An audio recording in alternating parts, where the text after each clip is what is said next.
자, 두 번째, 이재명이 이낙연을 잡아먹었다. 와, 이거 제가 여러분들한테 진짜 이재명한테는 이낙연이 껌값일 거다. 제가 여러분한테 이렇게 말씀을 드렸는데 생각보다 빨리 잡아먹었네요. 저는 이제 추석 지나고 나서 화끈하게 잡아먹을 거라고 생각을 했어요. 왜 그러냐면 추석이라는 게 굉장히 여론의 이 밥상이죠. 그래서 추석을 통해 가지고 확 뒤집어지기도 하고 그럽니다. 그런데 네. 그런데 이 이재명이라는 사람 여러분들이 아시다시피 보통 사람이 아니죠. 그래서 이제 우리가 이재명에 대해서 와 정말 특히 젊은 친구들이 이재명에 대해서 굉장히 열광을 합니다. 그리고 이 경기도에서 일부 행정 서비스를 받아본 사람들이 이재명에 대해서 솔깃한 분들이 있어요. 그러니까 뭐 돈도 뭐 100만 원씩 주고 뭐 청년들한테 지원도 해주고 뭐 이 모란시장에서 이 개고기 파는 것도 없애주고 막 이런 걸 보면은 이재명 괜찮다 이런 생각도 하지만은 실제로 이재명이 지금 성남시장을 통해 가지고 성남시장으로서 막 그렇게 할 수 있었던 그 이유 중에 하나는 뭐냐면 성남시는요 재정이 굉장히 풍부했어요. 그 재정이 누구 때문에 그러냐?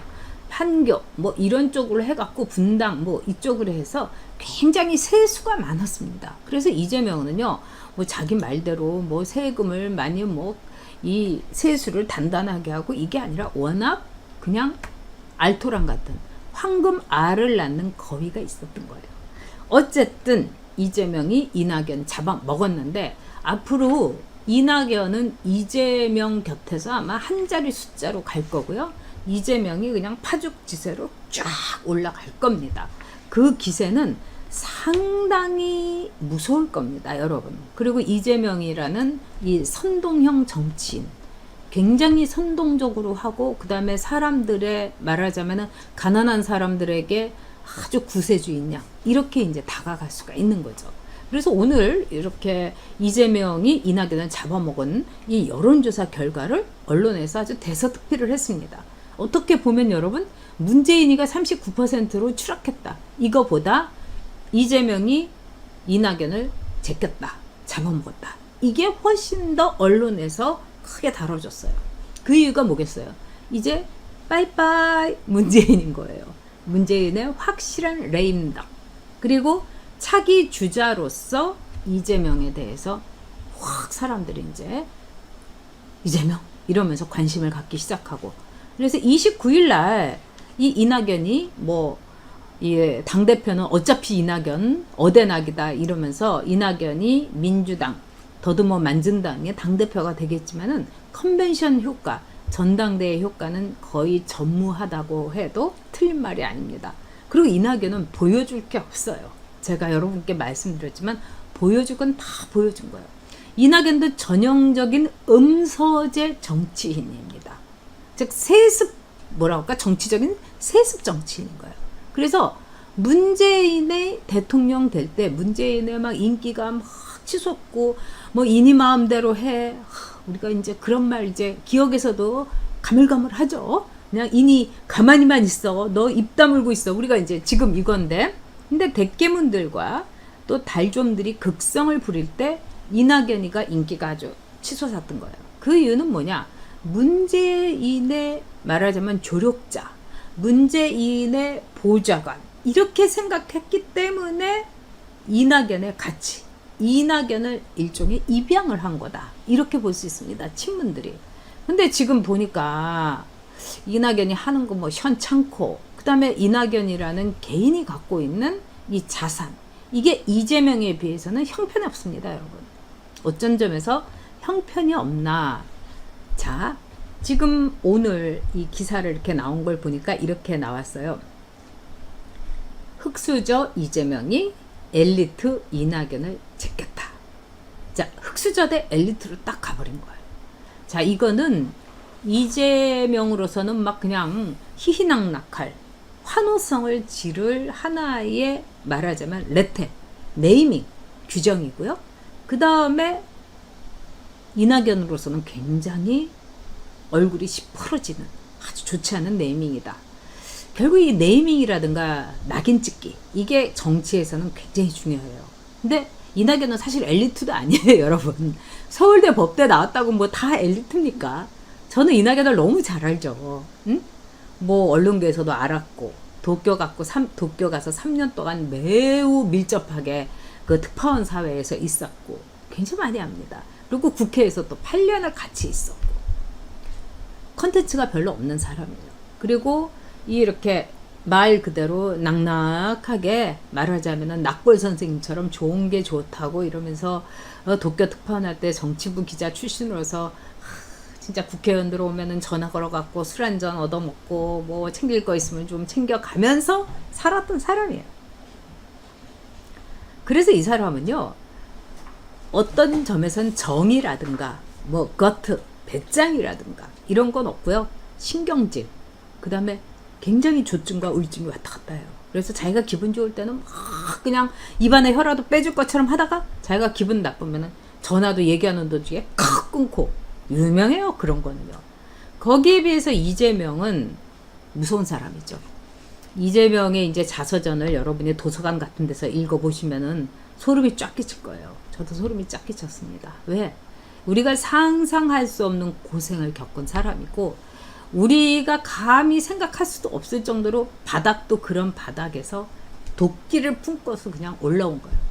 왜 우리가 뭐 럭키라는 영화에서 보면은 그 유해진이가 이제 킬러로 나오잖아요. 근데 영화에 이렇게 한 장면에 가가지고 무슨 이렇게 커다란 웅덩이에 빠지는데 다들 다 크게 다쳤다 하는데 거기서 탁 해갖고 쫙 나오잖아요. 유해진이가.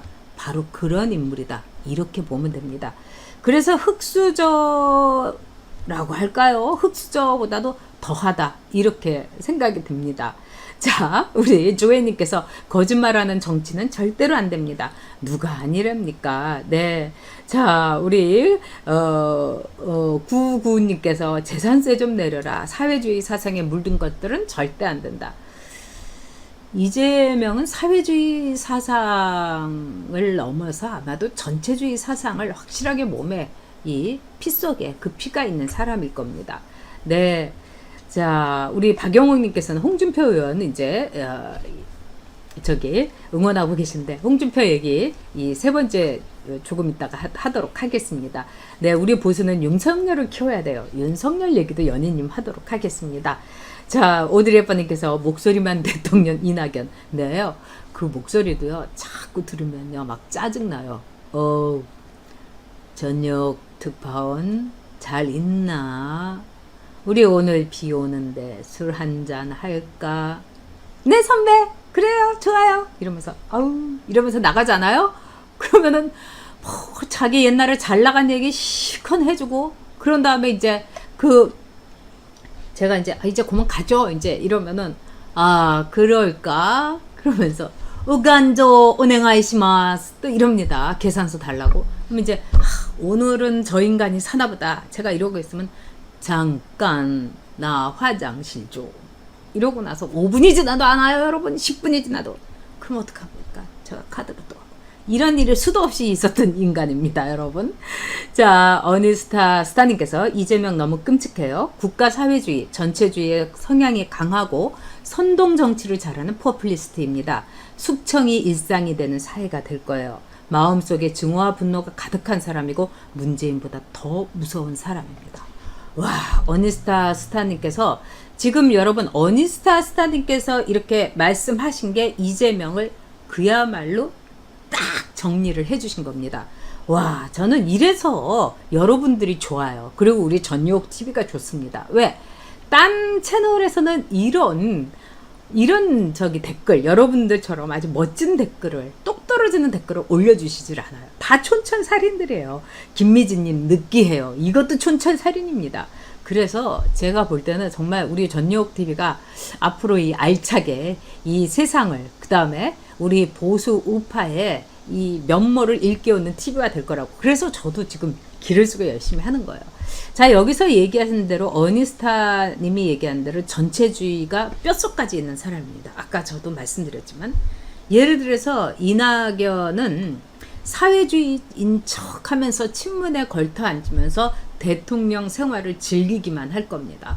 좋은 술 마시고 외국에 가고 의전 막 하고 이런 거 굉장히 인조해야 그런 사람이죠. 그리고 좀 게으른 사람이기 때문에 그렇게 국정에 대해서 관심이 없고 짜증 막 내고 또 나처럼 잘난 사람은 없다 막 이런 사람이에요. 근데 반면에 이재명은 무서운 사람이죠. 이재명은 어떻게 하겠습니까? 두테르테처럼 되고 그 다음에 사람들을 다 규제를 만들고 정말 숙청, 하방 뭐 김정은이는 저리 가라 할 정도로 우리 국민들을 핍박하고 압박하고 우리 국민들을 잡아넣을 겁니다. 그래서 지금 이런 말씀도 해요. 나 이재명이 되면 이민 꼭 가야겠다. 그 이유가 뭔지 아십니까? 이재명이 되자마자 아마 이민금지법 이런 거 만들 겁니다. 즉 우리들의 자유를 억압할 거예요. 문재인은 우리들의 경제적인 자유를 지금 없애고 있습니다. 집 마음대로 못 팔아요. 내 집 내가 못 팔고 내 돈으로 내 집도 못 삽니다. 경제적인 자유를 억압한다는 건 뭘 뜻합니까? 우리의 사유재산권을 침해해서 우리 국민들의 힘을 빼앗아가는 걸 뜻해요. 근데 이재명은 우리의 기본적인 일신의 자유, 생명, 거주, 이전 모든 자유를 경제적인 자유까지 갖고 다 핍박할 겁니다. 그래서 이재명한테는 전체주의의 망령이 씌워져 있다. 저는 여러분께 이렇게 강조드리고 싶어요. 우리 성리모님께서 네 슈퍼챗으로 후원해 주셨습니다. 성리모님 늘 감사드려요. 자, 우리 김영강님께서 그런 인간의 내면을 바라볼 수 있어서 반갑다, 감사하다고 우리 모두 함께 나누고 있죠. 어니스트 스타님이 짱이십니다. 자, 수리수리님께서 하이에나 같고 승냥이 같은 이시다. 정말 맞습니다. 제임스킹님, 사실 이낙연은 피해가는 답만을 잘 찾죠. 큰 정치인이 될 수 없어요. 정말 여러분들이 정치 10단들이세요. 네. 조혜님, 이낙연은 바지 사장이다. 저도 그렇게 생각합니다. 바지 총리였습니다. 네. 성림원님께서 좌파 킬러 전역 응원합니다. 예, 좌파의 암살자 킬러가 되겠습니다. 네. 이재명은 대깨문이 잡지 않을까요? 그렇게도 볼 수 있죠. 그래서 대깨문들이 이재명이 만약에 치고 올라가면은 잡으려고 할 겁니다. 그래서 김부선 카드도 갖고 있을 수 있고요. 이재명에 대해서 형님 카드, 이재명의 욕설 카드, 그 다음에 이재명이 말하자면은 토론회 한 데서 허언, 즉 허위 사실을 공표하면은요, 그거는 날아가게 돼 있어요. 근데 이낙연을 견제하기 위해서 이재명을 이번에 살려둔 거 아니겠습니까? EEJ라고 제가 말씀드렸죠. 근데 아마 지금 친문들이 굉장히 머리가 복잡할 겁니다. 저거 내가 고양인 줄 알았는데 혹시 호랑이 키운 거 아니야? 사나운 표범 키운 거 아니야? 이렇게 생각할 겁니다. 저는 그게 맞다고 생각해요. 이재명 지금부터 이제 날개 달았으니까 처절한 복수, 그 다음에 혈전을 통해 갖고 내가 반드시 청와대에 앉아가지고 나 구박한 것들 반드시 갚아주겠다 이러면서 해경군 김씨하고 같이 그냥 뽀드득 이를 갈고 있을 겁니다. 둘이 아주 똑같기 때문에 굉장한 환상의 복식 중입니다. 권력의 커플 하면 우리가 빌 클린턴과 힐러리 클린턴을 생각하지만 제가 보기에는 불세출의 권력 커플이 바로 이재명, 해경군 김씨 커플이에요. 이재명이 절대로 이렇게 고소왕이죠. 강용석 씨가 고소왕이 아니라 이재명이 고소왕인데 이재명이 고소하지 않은 거 딱 두 가지가 있어요. 김부선 씨의 허언이라고, 김부선은 거짓말을 했다면서 김부선을 고소해야 되는데 고소 안 했습니다. 두 번째는 해경군 김씨가 그 트윗을 통해서 노무현에 대해서 엄청나게 뭐 시체 장사를 하냐 어쩌냐 막 이랬는데 해경군 김씨가 우리 와이프가 아니라고 이런 거에 대해서 허위로 사람들이 얘기하는 거, 우리 해경군 김씨 김혜경 아니야 그랬는데 그거를 고소를 안 했어요. 딱 두 가지예요. 자, 그런 점에서 이제 친문들이 갖고 있는 카드도 상당히 많다 이렇게 볼 수 있습니다.